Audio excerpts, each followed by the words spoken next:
Good morning, Tuesday morning, heading to Rothschild Boulevard in Tel Aviv. An old friend of mine, Becky, reached out to me and told me she joined a new company called Epistema. Didn't know very much about it, and then she told me who the investors are. Mind blown. Hopefully I'll get them on camera, and then after that heading to Sarona for a couple of meetings, including Sharon Wagner, who I've been following for a very long time, and who recently sold this company to Microsoft. We're finally meeting face-to-face. Then, this evening, we have a Chetz Ventures event. Chetz Ventures is one of the hottest VCs, up and coming, young guns in the VC landscape in Israel, and we have a pretty interesting event. Hopefully I'll get that on camera, so it's going to be a very geeky day and an exciting one. Here we go.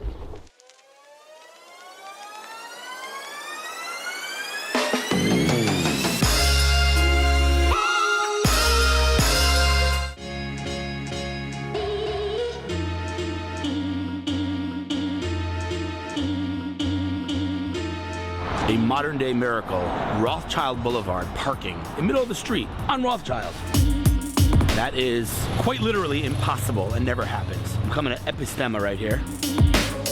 This company, which hopefully I'll get on camera soon, is the first company in Israel to receive a round of financing, to receive funding from Slack and Peter Thiel, which is bananas. So I'm not even sure. I know that they're an internal, let's call it decision-making platform for companies. Don't know very much else, but my friend Becky just joined them and invited me in. I'm super pumped to meet them, but I'm still kind of freaking out about this thing.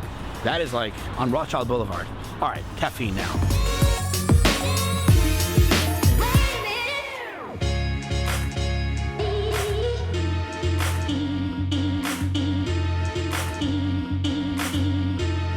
Some coffee at this cute little place. Here in Tel Aviv, you can pay for coffee using startups. You guys know Kolu?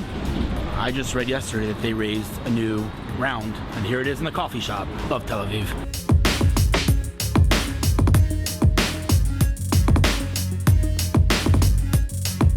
This is my friend Becky, Zvika. We're at a company called Stema. We have to talk about that, because I don't even know what that means. But that aside, look at this freaking conference room. There's a freaking fireplace. This building on Rothschild 63 is the coolest building. I think.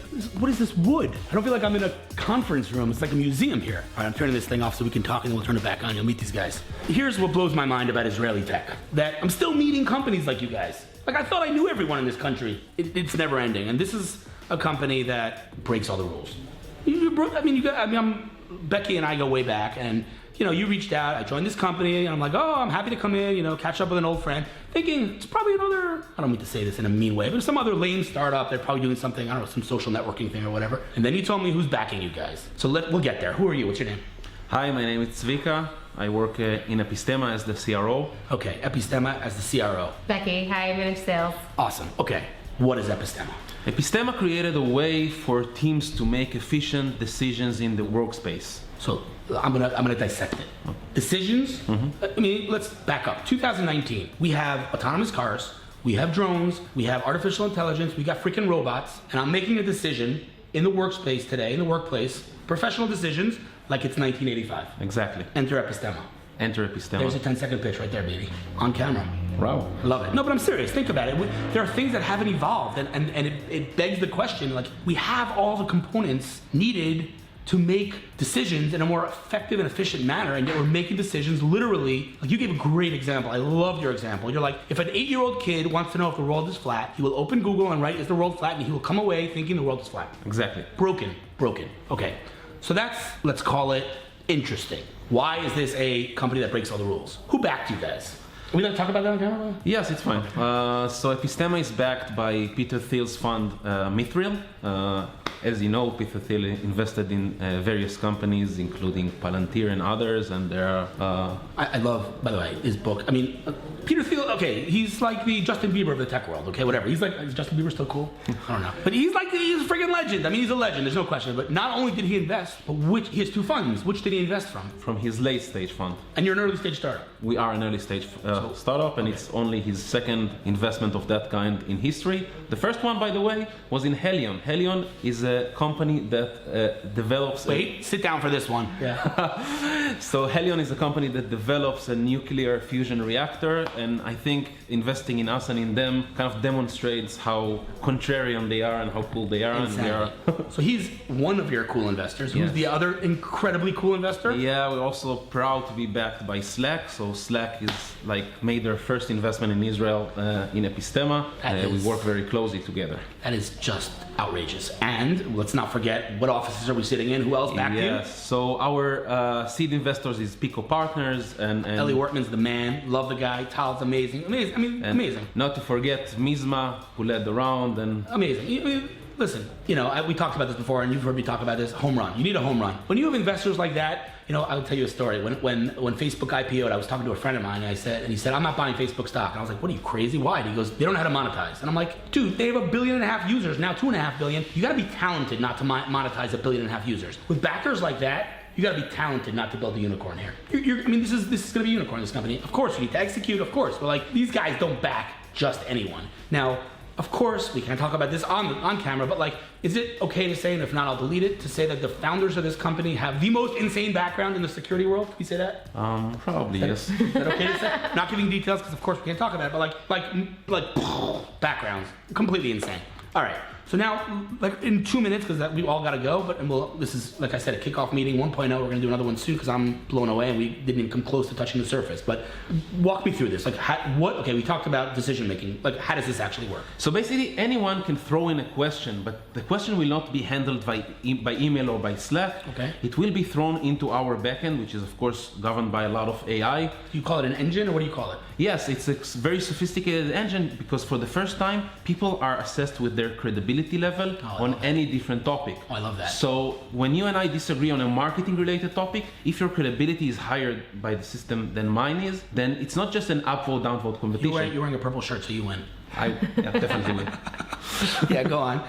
So there's a rating system. It's a rating system, but eventually the manager, whoever asked the question, does not have time to read it all, just so you don't have time to read all your emails. Right. The system aggregates the best feedback for you, so you have the time to consume and see what the marketing people thought, what the sales team thought, and what's the most supported answer, and so forth. And then you get to eventually the goal being decision making. Exactly. So it's a decision making platform. Give me give me a use case. Give me an actual case study. Let's say I need to make a decision. Give me an example. Okay, let's talk about an example where I'm in the automotive space. Let's say Uber. Yeah. So you are the general manager of Uber in New York. You work up in the morning with a terrifying call from your analyst, 6 o'clock in the morning, and they're telling you the average waiting time for drivers in Manhattan has increased 20% in the last day. Right. Basically, you're bleeding money and you don't know what you need to do.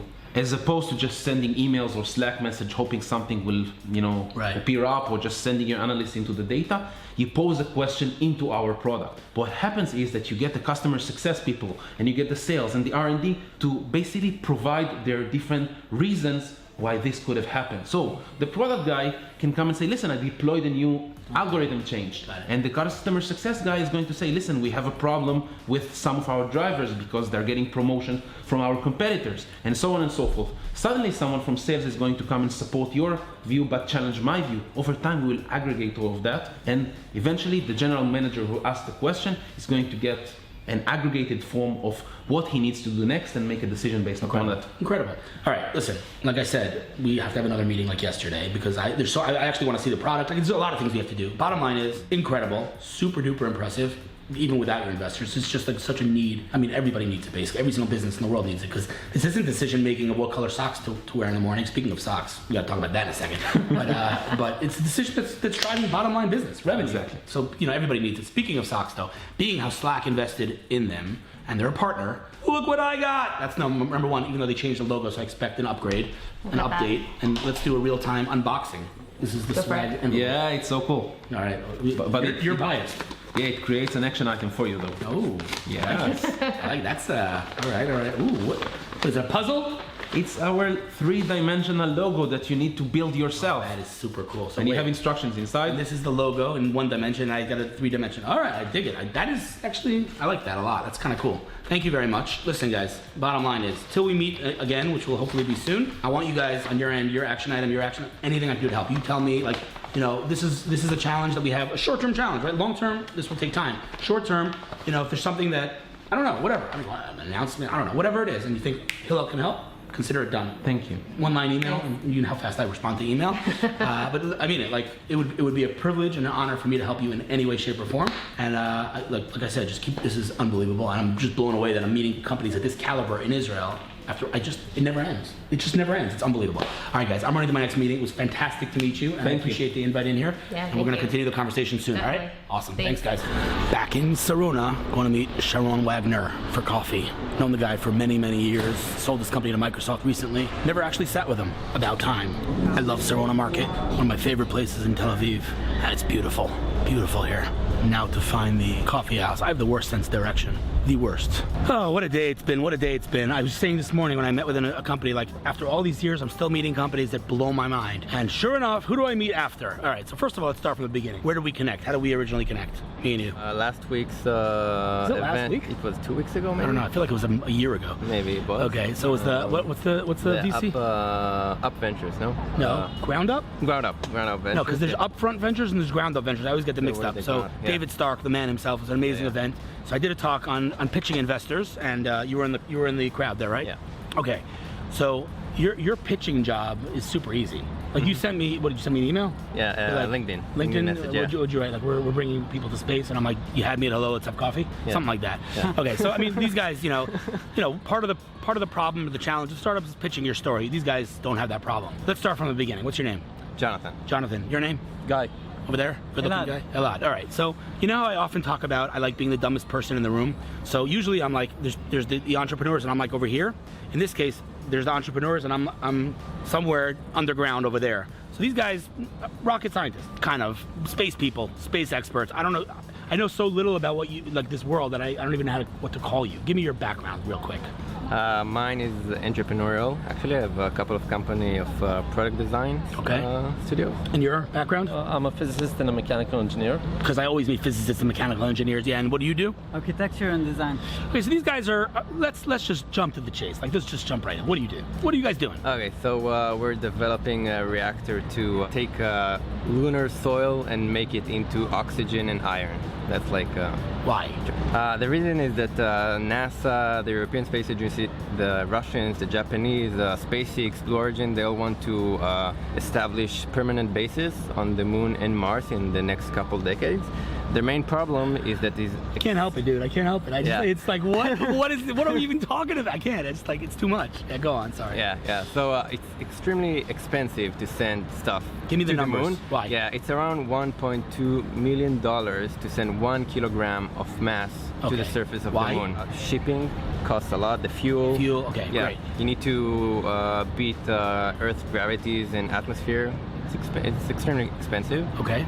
And the only viable way to enable this crazy endeavor is to develop technologies that can exploit and utilize the resources on site. Yeah, so basically, I mean, at the end of the day, I asked you this before. You like fundamentally believe that we are going to be living on Mars. Yeah. As a species, yeah. We're going to be living on Mars. It's a matter of time. Yeah.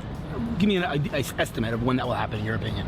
The best estimate, it's around 20 years, I guess. 20 years, we'll be living on Mars. Yeah. Okay, and if you have your way, you're going to facilitate that. Yeah, we're going to be the enablers. So so you explain that what you're doing at the core. There's, by the way, so many puns in this meeting. I kept saying the sky's the limit. I'm like, damn, no pun intended. And so many puns. But at the core, you explain what you're doing. But beyond that, you're talking about burning gasoline and oxygen. Tell me about that a little bit. How does that work? So now the main problems of the agencies is the oxygen. Oxygen is apparently too heavy to send the required amounts. Just for example, if you want to send 4 astronauts back from the surface of the moon to Earth, you will need around between 20 to 30 tons of oxygen just to burn the needed fuel. And how much does that cost? A lot. I mean, you can multiply 30 tons by $1.2 million per kilogram. That's billions and trillions. Probably. It's not trillions. I mean, in total, it's in the many. Yeah. And that's just to get back from the moon to Earth. And this is for the oxygen. Right. Just oxygen, not the equipment, not anything else. Nothing. I mean, if you want to establish infrastructure, build domes, whatever. So, yeah, so it sounds to me like Elon Musk needs to know about you guys eventually, yes, when you're ready. when we're ready. Yeah. All right, what's the name of the company? Project Helios. Is your website live right now? Sort of. You don't want to plug. You don't want to plug your website. You don't want people going to your website yet, do you? No. Okay, so we'll leave the website out. All right. Project Helios. Yeah. All right. If there's someone watching and they can be valuable to you, they can make an introduction that's valuable, or they want to learn more about what you're doing, how do they contact you? What's the best way to contact you? Currently via our emails. Give me your email. Jonathan@project-helios.space. JONATHAN. Yes. Beautiful, dude. What can I say? Like, I meet some crazy entrepreneurs, but this is a whole different level. And like typical Israeli tech, like you tell me I can't do something and I'm gonna go do it. Like I'm gonna bring people to the moon. Completely insane.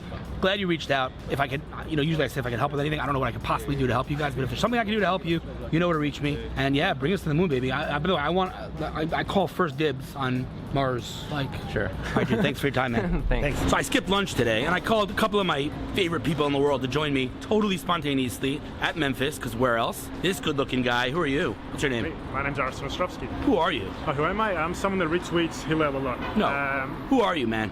Like but- legend. Like legend. Who are you? Yeah, I'm blushing. I am a human rights lawyer, and I'm also the exec director of the Israeli Jewish Congress. We do a lot of stuff fighting anti-Semites and bad guys. This guy, as far as I'm concerned, is #1 on Twitter, supporting and defending Israel and Jews around the Let me world. record that. #1, and I'll say it, dude. I'll say it on no problem. Anyway, dude, next time we gotta eat, because you're maybe somebody that likes meat, maybe even more than me. So No one likes meat more than you. fair Pretty point. sure no one. It's a fair point, but we'll do it. We're gonna actually sit. This doesn't count. Totally doesn't count. And on the other side, this good-looking guy. Who are you? I'm Ophir Brill from Tune, Managing Director of Tel Aviv. Tune.com, the coolest domain ever. What do you guys do, real quick? On one foot. what do you do? Tracking. We do App tracking. Tracking. Is that true? Yeah, Oh, online. tracking Yeah, across the board, not only apps, across the board. Tracking performance. Massive company. You run Israel, right? Yes. Love it, dude. Thanks for coming. Thanks for joining me spontaneously. I love it. This is Hillel in food coma. Okay, so you might have heard me talk about, let me turn my phone off when I'm doing interviews. You might have heard me talk about a place called Memphis Burger once or twice, or like 1,000 times, Yeah. or like 10,000 times. That's why they put Hillel Burger on their menu. You heard about that already. This is Ori Melamed, the man, the legend, Yes. at least in the burger world. He founded this place with his wife, right? Yep. Okay. Yep. So, listen, I told you, like, the onion rings here, the burgers here, the food here is just outrageous. But you just told me something that I was like, I gotta turn on the camera. I asked you for the ingredients of the home sauce. Home sauce. It is, look, I'm convinced there's crack cocaine in it because it is the most it's totally addictive. I can't get enough. It I has. you see, I got like 7 of them. And you just told me, repeat what you just told me about what you do with your employees. No, you asked me for the, what's in the sauce. Yeah. And I smiled and I said, well, I'll tell you, but first you need to sign the NDA. There's every employer here on the first day on the job signs. That's a secret. You really do this, honestly. Yes, No honestly. joke. No something. 2 things. Employees of your Yes. burger joint have to sign an NDA Yes. to work here. Yes. Because It's a secret. It's amazing. is it true? Is it true? Yes. Oh my god. It's Freaking hilarious. yes. It's not. Why? It's Okay, fine. So hold on. Let's back up here for a second. So you can't tell me what's in the burger because really, like, there's every other burger that I've had, and this Memphis is. I don't know. I'm telling you, I don't know what you do with your burgers. It's not even normal. So you can't tell me how you make it. No. Can you tell me what's in it? Can you tell me? Give me like how do you? cuts. The different cuts. Why does it taste so good? Because it's, well, two reasons, basically. One, it's 100% beef, nothing added. Right. Nothing. Okay. No, condiments, so nothing. And the other thing is the blend. We use 4 different cuts of beef. Jeez. We worked on it for months to find the exact blend. We took 8 different cuts, and we played with the blend. And then we found the one we loved the most. Love it. And as soon as you sign, I'll let you know. I will. But here's the thing, right? So here's the thing. How perfectionist is this guy with his food? You didn't have onion rings on the menu for a year. Yeah. Why? Because I couldn't find something I liked. Offers keep coming. Try this one, try that one. Said no, not good enough. And then someone came with like Canadian onion rings, imported from Canada, and said, yeah, yeah. Dude, okay, now I have a question for you, and I hope you don't go ahead. like me less when I ask you this question, okay? Because this is a little bit of I would imagine, a pretty touchy subject here. But is it my imagination, or is Memphis Tel Aviv actually better than Memphis Jerusalem? To me, it tastes better. Maybe I'm biased, I don't know, but like, when I was in Memphis Jerusalem, it was good, don't get me wrong. But this place is outrageous. Same recipe, same everything? Exactly the same recipe, and we grind the meat, separate. Each place has its own, does it daily, and maybe Yeah. could be a reason I can think of something. Like the first 3-4 months, and maybe it was then. We had a bit of mess over there. Things weren't done exactly the way I wanted them to be. Today, I guarantee exactly. So I gotta go again. Exactly I haven't been there for a while. Yes, no, it's just Okay, so basically, I mean, just now what I had in my burger was, first of all, medium rare, of course, no other way. How do you eat your burger? Medium rare? Medium? How do you eat it? You eat medium well. Oy vey, right? I had a lot of respect for you till now. The manager, Daphne, hey. Medium well? Our manager here. Daphne, come over. Daphne, come over. say hi. No cigarettes on the vlog. There are kids watching, though. She's like, you know, How would you do how do you medium well? medium rare, right? Why As would- well, medium rare. She's like, Why perfect. would you- And I respect that. Without a bun and Come here, Daphne. Come into the frame. Wait. Into the frame. All right, she's coming in here. Wait. Yeah. You eat medium well? I do, yes. Can we, what are we- He's weird. Why would you do that? The cow's already dead. True. What do you have to kill it again for? I know it's wrong. I know it's wrong. You eat it. How do you eat? medium rare? Like Only way to eat it. No, Okay. Yeah, no I bun. see. No bun. I hire the right people. All right. So you I got do. medium but rare. me, I'm You're- problematic. You're no you know? good, man. You're no good. We got medium rare, right? We got, but my order. We got medium rare with yeah. entrecote on top. Today they gave me an egg too, and onion rings, and a crap ton of home sauce, baby. That home sauce. This is, I can eat this all day. Breakfast, lunch, and supper. That's the bottom line. And Daphne, give her a raise. She's awesome. But you guys were like friends before you hired her, right? Yeah, she told me that last time. Yeah. Anyway, I just want to tell you, like, I came here last week with the wife, and she'd seen my post, and she never had been That was here. the first time? Yeah. And she was I like, envy and her. I want to tell you, like, I built this place up. I was like, I gave her expectations. She came here and she was like, this is actually like mind-blowingly delicious. So you should just know, it's not just me. No, yeah. Anyway, dude. I remember the first time I tried it. Yeah. Really? Yeah, I said, Funny. wow. Do you guys have a website? Yeah. Memphis? yeah, What's the website? Memphis COIL. Memphis.co.il. Yeah. And can I order on the website? Yeah, you can. Yeah. All right, just sure. come here. Okay, so course, check yeah. out Memphis COIL. You do deliveries around Tel Aviv and stuff? Yeah. And Jerusalem. How do I get you to deliver to Beit Shemesh? So, What about VIP? Like, could you hook a brother up, man? Of course, I'd order I'll- every night, by the way. I'd order every single night. I have a sickness. I have a Memphis maybe addiction. you should open them Memphis Beit Shemesh. Please do. Or Ramat Beit Shemesh. Please- Ramat no. Shemesh Bet. Beit Shemesh. Ramat Beit Shemesh. No, I'm gonna open Ramat Beit Shemesh Bet with the Eidach Haredis Hechsher. It's gonna be amazing. No, dude. No. Don't do that. What is the how kosher? Like, what's the kosher certification here? Actually. So the meat is glatt. Yeah. And everything is mahadrin. Yeah. The Tuda here is Rabbanu Tel Aviv, and Yerushalayim is going to be beginning next week, but that's with Yosef. Wow. Yeah. Because people ask me that all the time. Like, okay, But it's glatt. Everything. there's not that many like glot places to eat it, so it's good to know that you're going to be doing that. Anyway, dude, I'll keep coming here. You keep kicking butt on the burgers, and Yeah. I'm glad I finally got you on camera because we keep missing each other. Like, I'm here, he's not here. He's here, I'm not here. Looks like intentional. Yeah, What's going totally. on? No one's ever seen us in the same room. We might be the same person. Same person. All right, keep doing what you're doing, man, and I appreciate all the great service you gave me, man. Thanks. All right, leaving Sarona now, heading to the Chetz Ventures event somewhere in Tel Aviv, and I gotta find my car. Oh, here's my car. I'm not sure exactly where the event is. It's definitely somewhere I've never been before, but as I've mentioned, I love Chetz Ventures, so I'm pretty pumped to hang out with Judah Taub and meet his portfolio companies. What a day it's been. What a day.